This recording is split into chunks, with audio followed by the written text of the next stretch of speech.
Think about your best friend, that person that you love so much and would go to the ends of the earth to protect. You've probably known each other for years, and you always have each other's back. You share all your secrets and dreams with them, and they pretty much know everything about you. Now, imagine that friend betraying you in the worst kind of way. Horrifying, completely unimaginable, right? That's the kind of horror that Stephen McAfee went through. Everything in his life took a dark turn, and he lost his life. Let's dive in. Stephen Christopher McAfee was born on December 26, 1996, to his mom Suzanne and dad Michael. He had two siblings, Jonathan and Kate, and they all lived in Macomb Township, a safe and affluent suburb in Detroit, Michigan. When Stephen was in elementary school, he was diagnosed with Asperger's syndrome. Asperger's syndrome is a developmental disorder on the autism spectrum, affecting the ability to effectively socialize and communicate. While people with Asperger's may be socially awkward, they are often highly intelligent.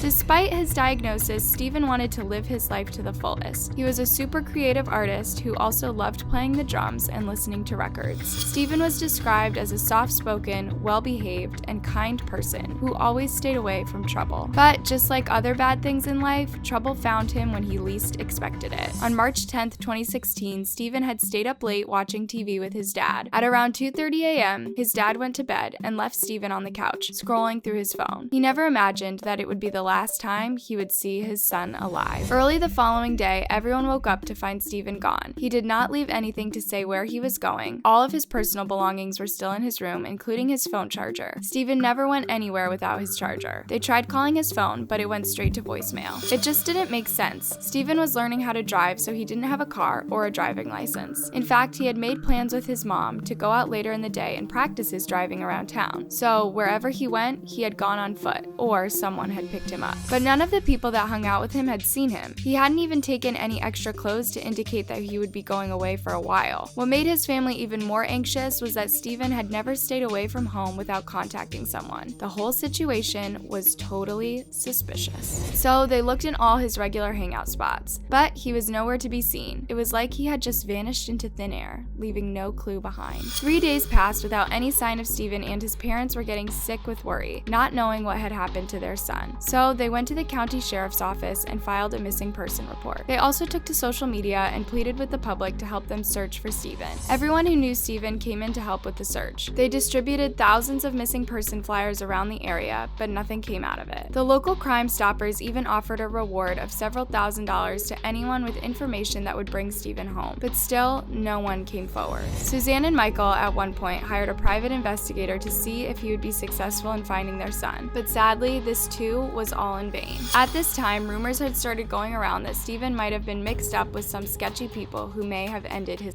life. Stephen's friends and family disputed this narrative, saying that Stephen was a good and honest person and would never get involved in criminals. But as time passed without a solid lead as to where Stephen's whereabouts, the case started to go cold. That's until April 2017, a year after Stephen went missing, when the county sheriff's office got an unexpected visitor who revealed a twisted and dark secret that would shock everyone. She told the police that her friend, Yvette MacDonald, had confided in her that she helped her then-boyfriend dispose of Stephen's body. But what was even more shocking was the identity of this ex-boyfriend. He was given information by the ex-girlfriend of Mr. Fiacco that Andrew had shot Stephen, and that she helped in disposing the body. Andrew Fiacco had been Stephen's best friend. The two met while in elementary school and had been friends for over 10 years. They hung out together all the time and got into various mischiefs together. Like Stephen, Andrew was diagnosed with Asperger's syndrome. Since Stephen went missing, Andrew had been playing the act of a grieving friend pretty well, even posting on Facebook saying how much he missed Stephen. In one post, he wrote, and I quote, "I miss him so much. Please come home, brother. We all miss you very much." He would regularly check on Stephen's distraught family and act like he was helping them in their search, while all along he knew that Stephen was never coming home, at least not alive. That is just sick, and it goes to show how deceitful and twisted people can be.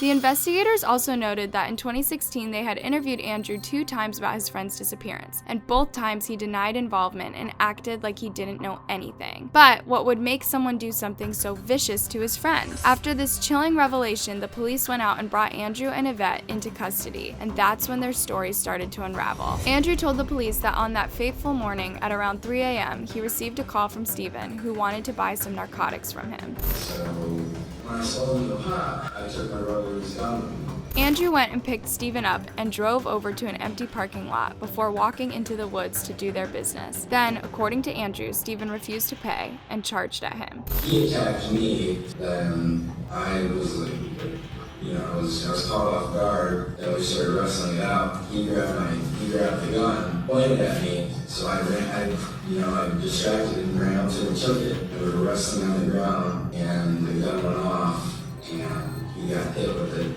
In a panic, he fired at Stephen 2 more times to make sure that he was dead, and then fled the area. Andrew maintained that he was defending himself from Stephen when he took his life. After the confession, Andrew took the police to 2 places of interest, a wooded area in the Bruce Township and Andrew's home in Ray Township. There, they found 2 separate graves with human remains, which were identified as Stephen's. The grave in Bruce Township contained a lower jawbone and clothes, while the other grave had the rest of his remains. With so much incriminating evidence against him, Andrew faced several charges, including first-degree homicide, a felony firearms offense, disinterment, and desecration of a body, and lying to the police. Yvette was charged with being an accessory after the fact to a serious felony, disinterment, desecration of a body, and lying to the police. The 2 stood trial in 2019, and during the process, some new twists to the story would emerge. Before the trial, Yvette had struck a plea deal and agreed to testify against Andrew. She told the court that Andrew had been jealous of Stephen because he thought she and Stephen were having a relationship behind his back. She said that before Stephen disappeared, Andrew had accused her of sleeping with Stephen, and the 2 had fought over it. The prosecutor used Yvette's testimony to show that Andrew had a motive to take Stephen's life when he picked him up that morning. He also questioned why Andrew had brought a gun with him when he went to meet Stephen. That's why he has to bring a gun.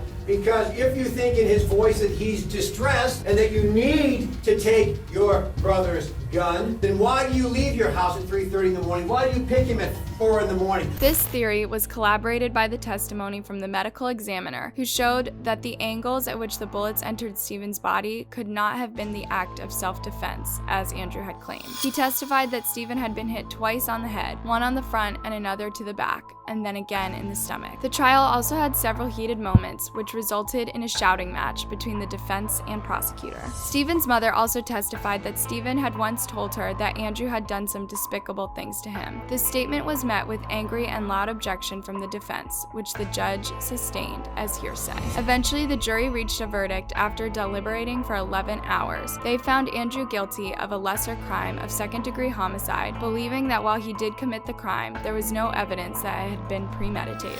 Andrew was sentenced to 50 to 70 years in prison, but before his sentencing, he put on a show in court, breaking into tears when Stephen's family spoke at the hearing. He also told the court that he was sorry for what he did. I have nightmares.